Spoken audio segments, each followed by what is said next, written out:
आप कार्यकर्ता को जागरूक करते हैं। आज ये मीटिंग की गई है, क्या उद्देश्य था?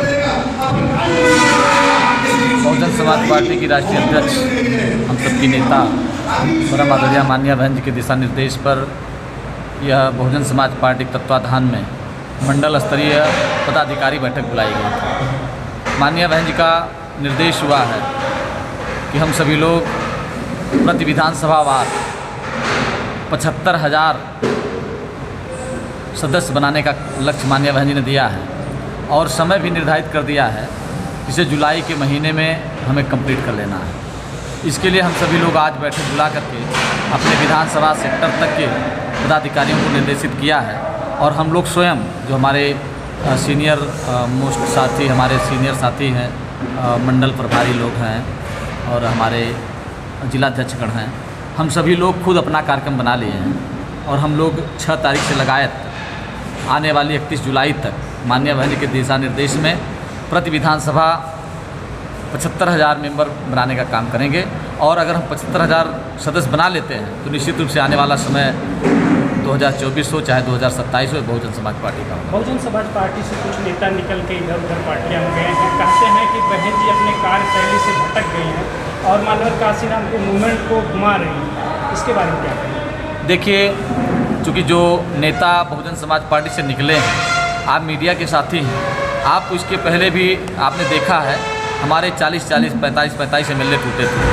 जब हमारे विधायक भागे थे तो लोग कहते थे, विरोधी पार्टी के लोग कहते थे कि बहुजन समाज पार्टी खत्म हो गई, लेकिन आपने देखा माननीय बहन जी ने इसी तरह से विधानसभा के साथियों को सक्रिय किया।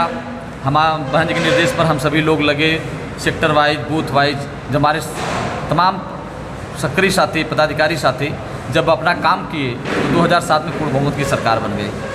और जहाँ तक जो लोग कहते हैं कि माननीय बहन जी कांसीराम साहब के मिशन से भटक गई हैं, तो निश्चित रूप से उन्हें यह नहीं मालूम माननीय बहन जी ने कितना संघर्ष किया है, माननीय बहन जी का मिशन क्या है। अगर निश्चित रूप से मैं दावे के साथ कह सकता हूँ, अगर माननीय बहन जी उत्तर प्रदेश की मुख्यमंत्री नहीं होती तो जो अपने महापुरुषों के सम्मान में माननीय बहन जी ने जो अनेकों नेक काम किए, ऐतिहासिक काम किए, और न तो ऐसा कोई कर पाएगा न तो किया है।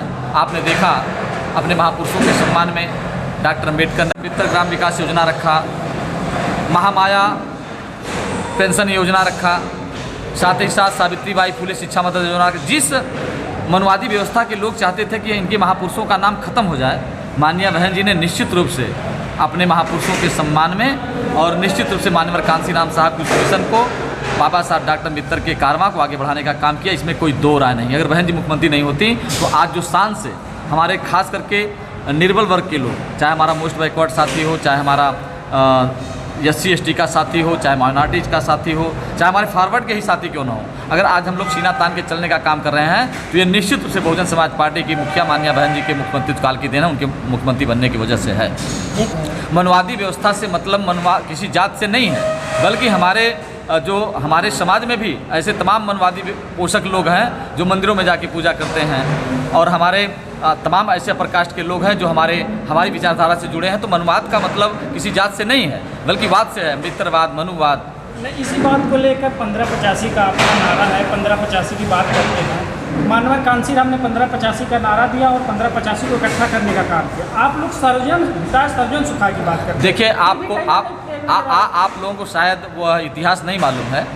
आपको मैं उदाहरण बता दूं, जब माननीय बहन जी पहली बार 3 जून 1995 को सरकार बनाई थी तो माननीय कांसीराम साहब जिंदा थे और माननीय कांसीराम साहब के सरपरस्ती में बनाई थी। माननीय कांसीराम साहब के निर्देश पर आपने देखा, मैं उदाहरण बता रहा हूँ, आपने देखा माननीय कांसीराम साहब ने 1585 का नारा इसलिए लगाया, 85% को उन्होंने इकट्ठा किया जो हमारा शोषित समाज था। ऐसा नहीं कहा कि हम 15% को इग्नोर करेंगे, उन्होंने कभी इग्नोर नहीं किया। आपने देखा 3 जून 1995 को और बहन जी ने शपथ लिया मुख्यमंत्री के रूप में, तो ब्राह्मण समाज को सम्मान देने की बात आई, तो रामवीर उपाध्याय को मंत्री बना के ब्राह्मण समाज को सम्मान देने का काम 3 जून 1995 को माननीय कांसीराम साहब के देखरेख में किया गया।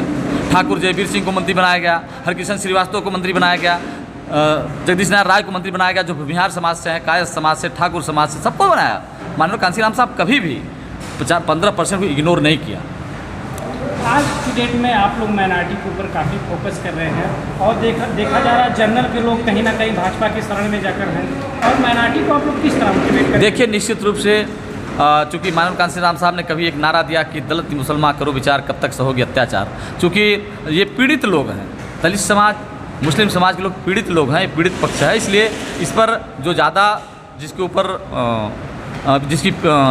जिसको पीड़ा ज़्यादा पहुंचाई जाती है, जो पीड़ित होता है उसी की ज़्यादा जिम्मेदारी बनती है कि हम सबसे पहले आगे आकर के इस व्यवस्था को ख़त्म करें। इसलिए हम लोग 24 में क्या रणनीति रहेगी आप लोगों की? 24 में हमारी रणनीति है, जिस तरह से आपने हमारे आजमगढ़ में देखा है, आजमगढ़ के विधानसभाओं के वोट ऑफ परसेंटेज को आप देखेंगे 2022 को, तो 20 दशमलव कुछ % था, जिसे बढ़ा करके इस उपचुनाव में 30% पे ले जाने का काम हुआ।